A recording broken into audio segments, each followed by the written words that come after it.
Budget కూడా ప్రవేశపెట్టలేని స్థితిలో చంద్రబాబు ప్రభుత్వం ఉందని మాజీ ఆర్థిక మంత్రి బుగ్గన రాజేంద్రనాథ్ రెడ్డి అన్నారు. అప్పులపై తెలుగుదేశం పార్టీవి తప్పుడు లెక్కలేనని తేలిపోయిందని అన్నారు. పోనీ ఏ విధంగా మీరు బడ్జెట్ చేయలేకుండా ఉన్నారండి? ఎందుకు అంత సింపుల్ డాక్యుమెంట్ కదా బడ్జెట్, ఎందుకు మీరు చేయలేకుండా ఉన్నారు బడ్జెట్? ఇప్పుడు మేము చేసినాం కదా, జూలైలోనే బడ్జెట్ చేసినాము, ఎందుకు మీరు చేయలేకుండా బడ్జెట్? అసలు ఇప్పుడు ఓటన్ అకౌంట్ బడ్జెట్ మేము ప్రజెంట్ చేసినాం. ఓటన్ అకౌంట్ బడ్జెట్లో మేము టోటల్ ఎక్స్పెండిచరు 2,79,279 2,79,279 కోట్లు చూపించినాం. బడ్జెట్ ఎంత వచ్చిందండి? 2,75,276 కోట్లు. అంటే మేము చూపించిన 2,79,279 కోట్లకు గాను అందాజుగా ఒక 4,000 కోట్ల కంటే తక్కువ డిఫరెన్స్తోనే బడ్జెట్ కంప్లీట్ చేసినాం. మీరెందుకు చేయలేకుండా ఉన్నారండి? మీరు ఎందుకు చేయలేకుండా ఉన్నారంటే మీకు తెలియక కాదు. ఏముంటాయి దాంట్లో బడ్జెట్ ఫిగర్స్ ఏమంటే దాంట్లో రాబడి ఎంత ఉంటుంది, మీరు మూలధన వ్యయం ఎంత ఉంటుంది, మీరు ఖర్చు పెట్టేది ఎంత అని చెప్పి. మీకు 2 కారణాల వల్ల మీరు బడ్జెట్ పెట్టడంలే. ఎందుకు పెట్టడం లేదంటే, ఒకటి, ఎప్పుడైతే మీరు బడ్జెట్ పెడతారో అసలు అప్పు ఎంతను చూపించాల్సి వస్తుంది.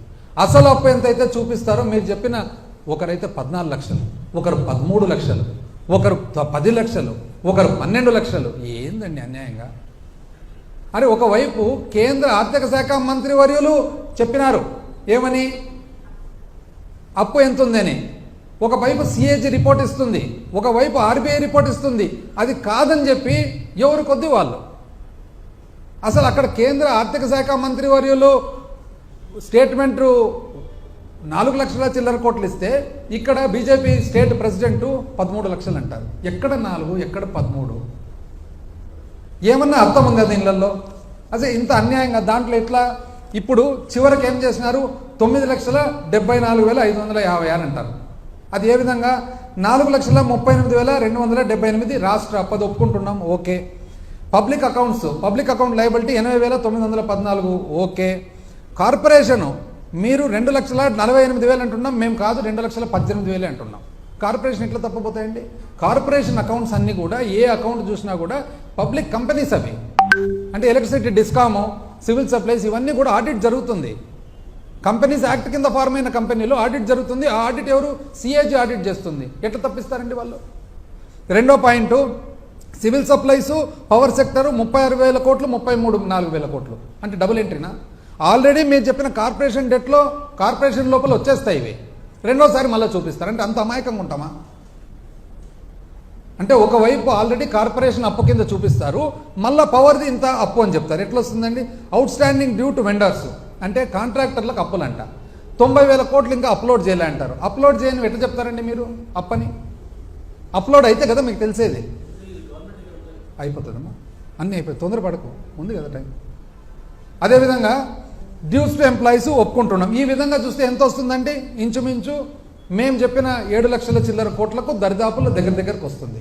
కానీ మీరు మాత్రము ఎక్కడ మీరు చెప్పిన 14 లక్షలు, ఎక్కడ ఇంకోరు చెప్పిన 13 లక్షలు, ఎక్కడ ఇంకో లాస్ట్ చివరకు గవర్నర్తో కూడా అబద్ధం చెప్పిస్తారు 10 లక్షల కోట్లు అని చెప్పి.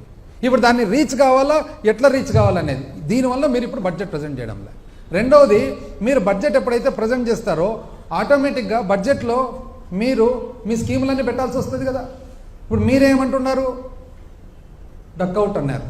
ఏం చేసేదానికి కుదరదు, కాబట్టి ఏం చేయాలో ప్రజలతో సంప్రదిద్దామని. అంటే మీరు చాలా మేధావని చెప్పి మిమ్మల్ని ఇంత పెద్ద మెజారిటీతో ఎమ్ముకుంటే మీరు ఇప్పుడు మళ్ళీ ప్రజలను అడుగుతామంటే, అసలు ఇంతవరకు ఇవ్వవలసిన సింగిల్ అమ్మఒడి కూడా ఇలా నీకు 15, నీకు 15, నీకు 15, నీకు 15 అని చెప్పి తిరుగుతారు ఇల్లు. సింగిల్ 15 ఇలా ఇంతవరకు. మేము ఎట్లా నడిపినాం బడ్జెట్?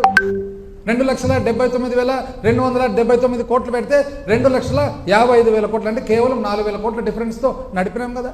అన్ని స్కీములు ఇస్తాం కదా. చివరకు ఎలక్షన్లప్పుడు రావాల్సిన ఆసరా చేయూత కూడా మీరు ఆపుతుంది. కంప్లైంట్ చెప్పి ఆపుతుంది, మోడల్ కోడ్ అని చెప్పి. కంప్లైంట్ అయిపోతానే మళ్ళీ ఎలక్షన్ పోలింగ్ అయిపోతానే ఇచ్చిరు కదా, తూచా తప్పకుండా.